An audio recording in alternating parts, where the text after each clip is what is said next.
38. Spice. Worth taking over the world. Hello, and welcome to the History of American Food. This week, I'll be looking at spice and its complex roles in both the establishment of the British colonies and its cuisine in the 17th century.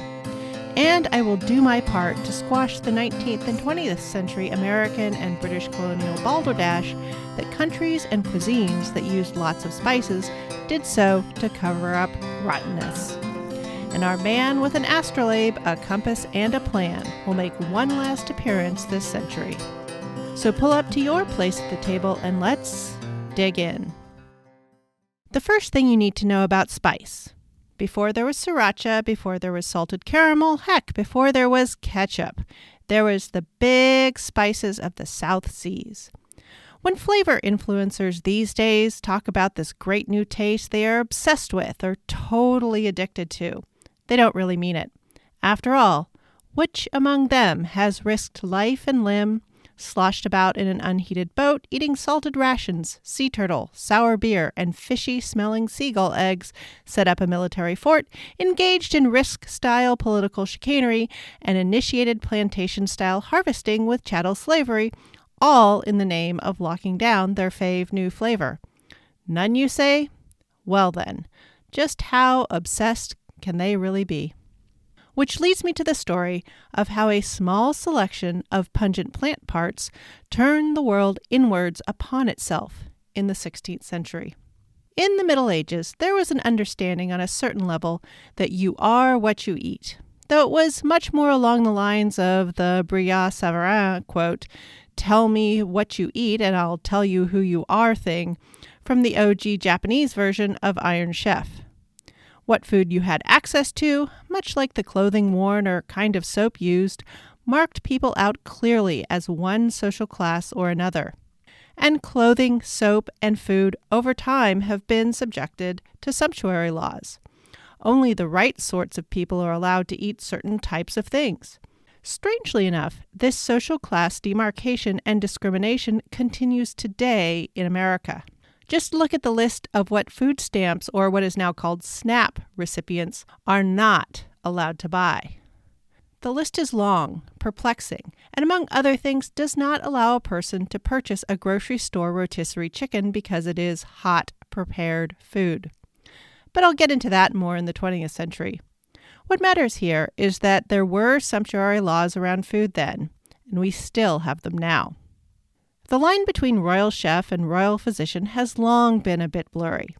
It was common for the foods of the royal wet nurses, the women who breastfed the princes and princesses, particularly the one that was assigned to be the future king, to not just be examined, but to be prescribed. Times for introducing certain foods in hopes of strengthening the royal offspring and alternately defending them from diseases, but not prematurely exciting their constitutions, were challenges of the cooks and the physics of a king's household. And all through the life of a monarch, foods had to be selected to combat things like the damp, the rigors of travel, the heat of summer, the fatigue brought on from standing at a wedding service in 70 pounds of gold-threaded brocade for 6 hours, and of course the constant danger of the ennui threatened by listening to the Lord of the Exchequer listing our accumulated debts of war and of the wardrobe. So tedious. Anyway, you are what you eat, or what people see you eat. So deciding what royalty ate in public, what they served their guests of varying levels of importance, their staff, and even sent out to the gates to feed the poor was an important act of display. And then, as now, the most important people were always looking for that exclusive ingredient and that one weird trick to help them appear more glorious yet and live longer, or possibly forever. After all, currently there's Gwyneth's powdered Tibetan caterpillars, raw dehydrated hard-to-pronounce fruits, or expensive yet purportedly optimally formulated performance smoothies. In medieval times, it might be something enviably tasty like sweet peas, saffron, or sugar, or it might be something strange, exclusive, and hopefully magical, like powdered unicorn horn and pearls, slivers of saint's bones, or even the ever-popular elemental mercury. And I cannot stress this enough, kids, While home distilling might kill you, ingesting mercury will definitely kill you. It will not make you immortal, nor will it grant you special virility. Kings, emperors, and alchemists kept trying to convince themselves and others if they could just ingest enough in the correct manner, surely this time it would work. I'm here to tell you it's poison and will kill you. That's why it was early chemotherapy for syphilis. But back to the tasty exclusive stuff. For the story that ends with us in the 17th century British colonies, I will start at the end of the 14th century in Richard II's England. The first major English language cookbook of cookery formulae, The Form of Curry, was brought together around the year 1390. Note here that curry, C-U-R-Y, is a version of the Middle French cuire, to cook, and has nothing to do with the 18th and 19th century Anglicization of the South and East Asian cooking styles we've sort of smooshed together under the umbrella of curry. This book, or rather roll, as it was most often copied onto parchment scrolls, it was a compilation of some of the fanciest of all foods. It's as if someone had gone through the La Ruse Gastronomique, the French encyclopedia of what is food, and removed all the dishes the little people ate, or simply called up every $4 sign restaurant on Yelp in San Francisco, New York, Seattle, Chicago, and Miami, asked what the most expensive entree and dessert were, and called it an American cookbook. Sure, it would represent a slice of the cuisine, just the priciest one and larded with the most expensive ingredients and the most intense techniques. But for tracking down what was up with spices and how they were about to change the world, this is the perfect place to look. In amongst the imported rice flour, the imported pounded almonds, the deer, the peacocks, the large pikes and salmon, the spices consumed by the great and the good in hopes of rude health and as a show of power were included and featured. And this 14th century listing of the known spices is instructive. These are the flavors of the old world that took gold from royal treasuries. They were supplied from Genoa and Venice, where they had been brought across the Mediterranean from the end of overland journeys that terminated in the Levant, or modern Lebanon, Cairo and Alexandria in Egypt, and other bustling eastern and southern ports of this major sea of the classical world. They were known by various words at this point, as English, especially the English of the royal courts, was an emerging mishmash of Chaucerian Middle English, Norman French, and the swallowing of words from afar. I will stick to the modern English names, but for fun, we'll include the 14th century names in the show notes. Some of the spices that were about to fire the voyages all the way around the continent of Africa on boats approximately the size of modern school buses were as follows: cinnamon, mace, cloves, galangal, black pepper, long pepper. This is a black pepper relative from India, not the American chili pepper, which is about 100 years off. Saffron, ginger, cubeb or tailed pepper, grains of paradise, cardamom, nutmeg, caraway, coriander, and fennel, which might but probably wasn't a reference to star anise. Few people in England knew where these spices actually came from, both because knowledge of the world was just simply sketchier, and it was in the interest of the intrepid overland merchants to invent extravagant perils to justify the fabulous prices of these items. In reality, the actual perils justified most of the price, but who wants to listen to, "It was really far, camels and donkey trains are expensive, as are the guards, the tolls, and the bribes. The water gets bad, and man, am I sick of dried meat, bitter tea, and sand in my small clothes." Instead, the occasional near kidnapping by a giant flying rock and a near swallowing by a blue and gold jewel-eyed sea serpent made for much better stories over dinner. And so this was the world our buddy, Prince Henry the Navigator, 1394 to 1460, decided to disrupt. The traders living on the boot that was no longer Roman and not yet Italy were getting all the action. Outward-facing Portugal had the cod trade all wrapped up, but where's the glamour? Where's the rivers of gold? And so, with the development and testing of roomier hulls, pointier sails, and the most modern shipboard navigation instruments of the age, he sent his sponsored sailors out to answer the question, just how far is it around Africa anyway? Real far, like really far. So far that the circumnavigation of the continent wouldn't succeed until 30 years after Don Henry's death, when Vasco da Gama finally pulled it off in 1498. And there was good stuff out there too. Grains of paradise, slaves, gold, rice, premium steel, bright glass beads. Yes, we forget that glass tech spread from Egypt both north to Rome and south to sub-Saharan Africa. And finally, India. In the early 16th century, the Portuguese made it beyond India to the Malay archipelago, the Spice Islands, now known as the Moluccas. And boy, oh boy, in the early 16th century, the Spice Islands were the crossroads of the world. The original inhabitants were there, sure, but Arab traders from various kingdoms of East Africa, Indian merchants from competing states of both the western and eastern sides of the subcontinent, and the Chinese, following on from the Yongle Emperor's fantastical treasure ship voyages begun in the 15th century. Sailors from the Dutch, English, and French and Spanish teams would also join in the fun. Gifts were given, promises were made and broken, carousing was done. New styles of booze were found, see rum from last week, and lots of people were making lots of money selling partial handfuls of dried plant parts. Here's the funny thing. A few spices were pretty rare, but most of them were fairly plentiful. Black pepper, grains of paradise, cinnamon, and galangal, they weren't all that rare. It just took a lot of time and travail to move them all the way to Western Europe. These were common enough and widely cultivated in multiple locales east of Europe. Arab cooks and diners at this time were knowledgeable, discerning, and sophisticated. A quick perusal of court drawings and paintings will show sumptuous feasts and descriptions of fragrant spiced dishes, beverages, and desserts abound. The three most exclusive, most fragrant, most desired spices at this time were mace, nutmeg, and cloves. This was partly due to their unique and lovely flavors and fragrances, but it was more driven by the fact that just a few islands, in amongst the hundreds of other islands, contain these precious spices.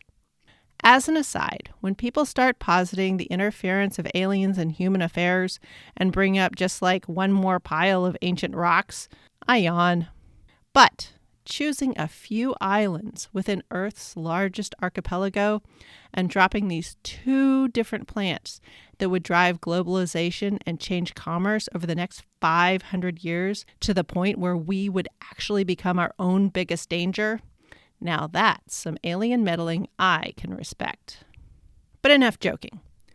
Cloves emerged apparently on a single island northwest of New Guinea, and in the 16th century were generally found on about 4.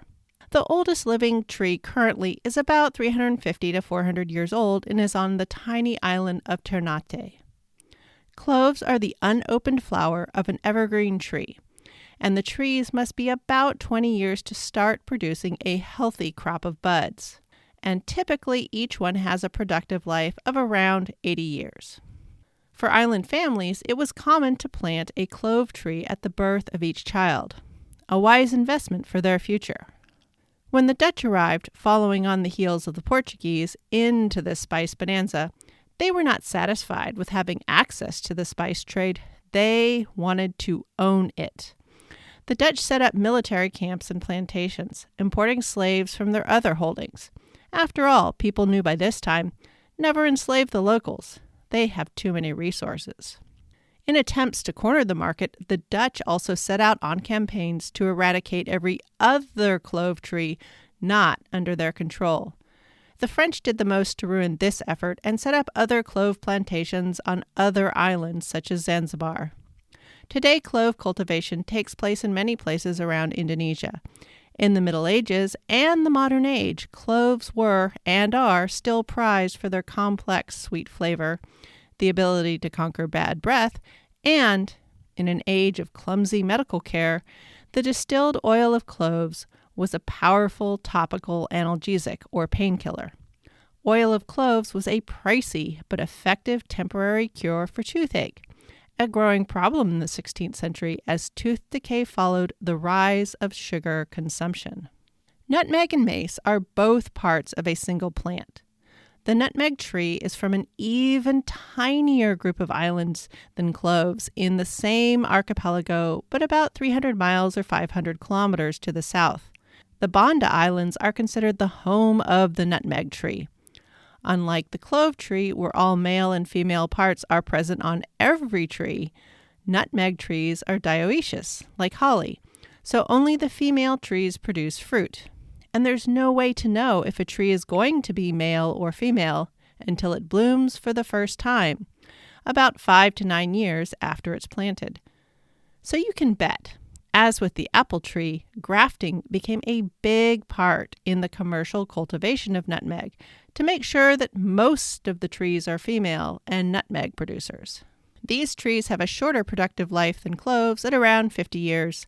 The fruit itself is tart and sweet, and locally is made into sugared sweets, juiced for drinks, made into chutneys and pickles. But the real goods are on the inside. Under the pulp is a structure called an aril. In its fresh state, it's a bright crimson. This net-like covering of the nutmeg seed coat is harvested as the spice mace. It breaks into convenient strips called blades. Mace is now a less familiar flavor than cloves or nutmeg, but loomed large in the past. As a part of the nutmeg sweet, its flavor is like the kernel itself, but lacking the sharpest notes. And the bright orange color it dries to is reminiscent of saffron when ground. As a result, it was coveted as an addition to white foods like almond milks, rice flour pastes, and sugar sweets for both its delicate flavor and the rich coloring it added. The recipes of the 17th, 18th, and 19th century British colonies and America are littered with calls for, quote, a few blades of mace, unquote, in everything from broths, stews, collars, and pickles to possets, puddings, pies, and sweets, as well as concoctions to treat coughs, tremors, digestive complaints, and even tumors. This fuzzy role of spice as a food and a medicine continues. As with cloves, there were attempts at cornering the market on nutmeg. The Portuguese took a swing at it in the start of the 16th century, but apparently weren't willing to be quite vicious enough. Unlike in other parts of the world where the Dutch were badly outnumbered and they decided on diplomacy, the tiny Banda Islands seemed small enough to try crushing. The Dutch reduced the population of the native Bandanese from about 15,000 to around 1,000 as part of their spice monopolization campaign. The iron control of this spice would only end when Napoleon took over the Low Countries and created his short-lived Batavian Republic at the end of the 18th century. That's when the British swooped in, snagged a bunch of nutmeg seeds, cuttings, trees, and island soil, and sent them to Sri Lanka, Singapore, and Grenada. The flag Grenada adopted in 1974, when it became an independent member of the British Commonwealth, has a symbolic nutmeg on it, reflecting its continued status as a major Caribbean producer of the spice.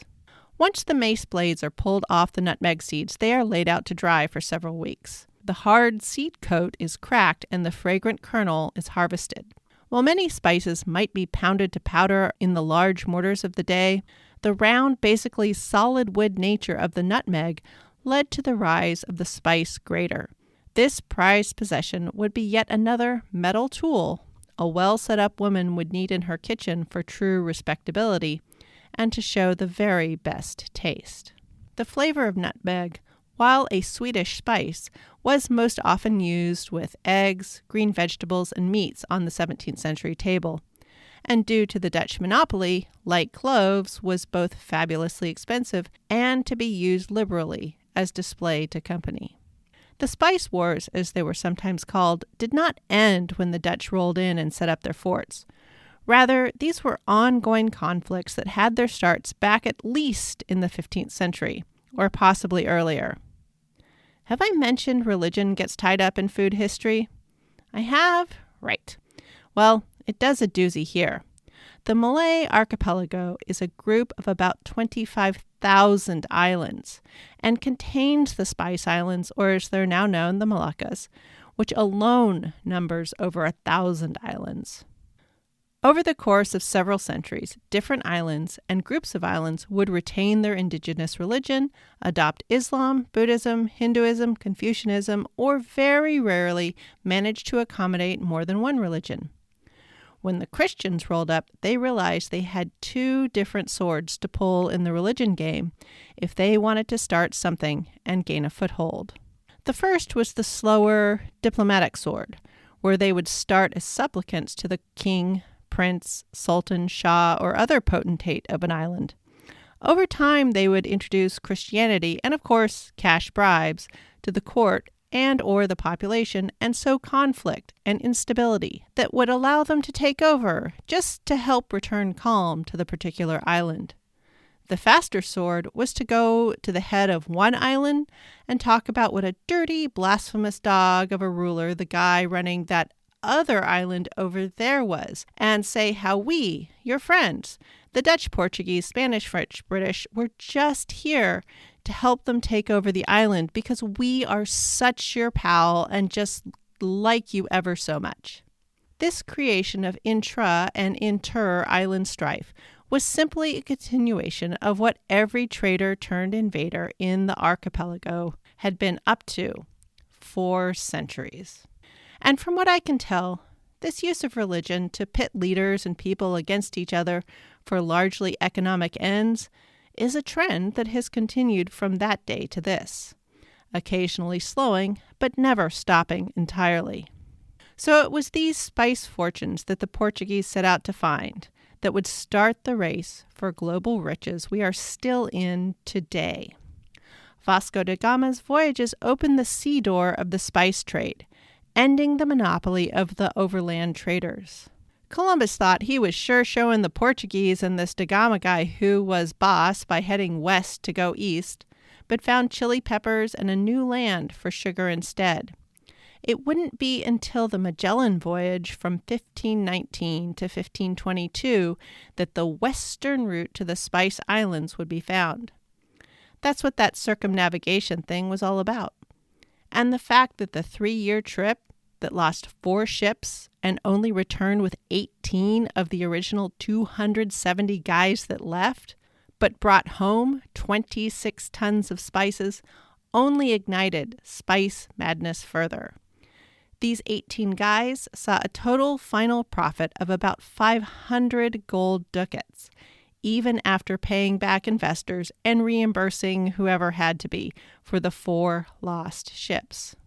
It's at this point that the real rush for colonies starts, and when much of the world's food starts to get seriously scrambled, as everyone is planting everything pricey and profitable anywhere they can think of. So coffee here, chocolate there, tea, vanilla, bananas, pineapple, sugar, nutmeg, cloves, allspice, chilies, peanuts, tomatoes, corn, rice, and so on. Since most people divided where things were from into either A, just over the next hill, or B, really, really far away, we lost track of where anything was actually from for a really long time. But by the time our 17th century colonists are coming over, spice was attainable for the middling sort, even if just as a special treat. And our correspondent, the Reverend Francis Higginson, includes spice in the kit of things the theoretical, well-set-up colonists should bring.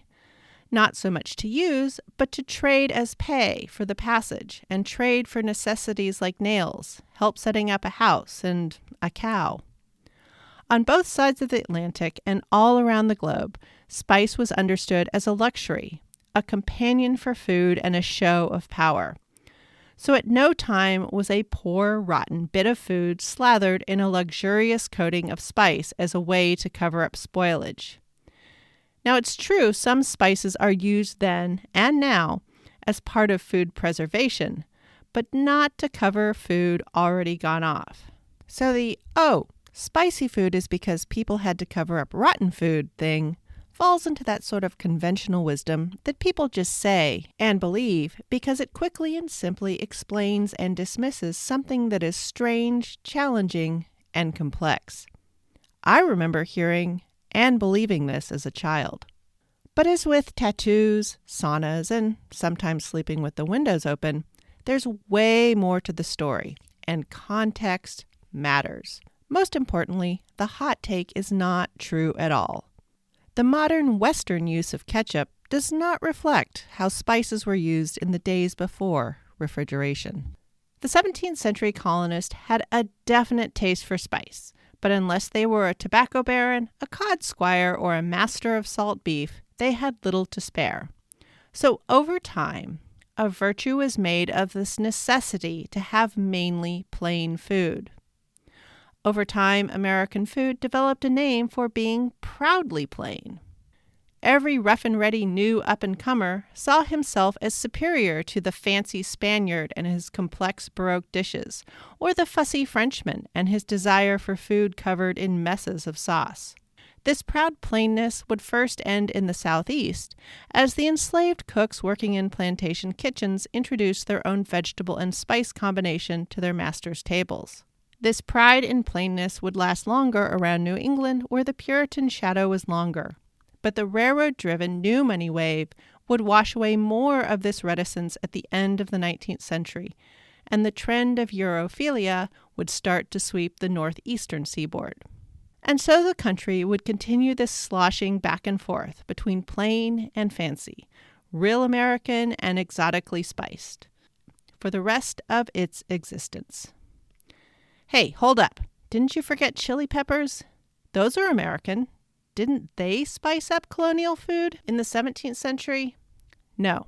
Like chocolate, they would mostly get to America the long way, from the Caribbean and South America to Africa, Asia, and Europe, and then back to North America. And it would take a long time for them to stop being looked at as strange foreign flavors, like garlic. We'll get into all of that later. Basically, the 17th century American colonies weren't ready for chili peppers. And that's about enough about the richest food. What about the poorest? Eating varmints grew as the frontier expanded and ties to England as home stretched thin. The desire for land outstripped the need to stay in the fold of civilization. Next week, tired of being desperate and starving, living off the land successfully gained appeal, at least where it came to meat. And so beyond the originally acceptable deer and bird, we will see the rise of savory squirrel stew and fatty bear bacon. Thanks for listening. A quick reminder that March is coming up, and after the Varmint Show, there will be only 2 more topics in the 17th century lineup. So send me any questions, or it will be all me making up questions I wish I had been asked. And I know from experience, those are never as interesting. Show notes for this episode will be at thehistoryofamericanfood.blogspot.com. Any email questions or quibbles will reach me at thehistoryofamericanfood@gmail.com. A few words to review this podcast really do make a difference and help me make sure I'm heading in an interesting direction. Along with the promised pictures and links, I'll also include any interesting media I consumed for the episode. Music for this podcast is Fingerlympics by Dr. Turtle. The link to the show notes is also in the show's Twitter bio @THOA Food and in the show description.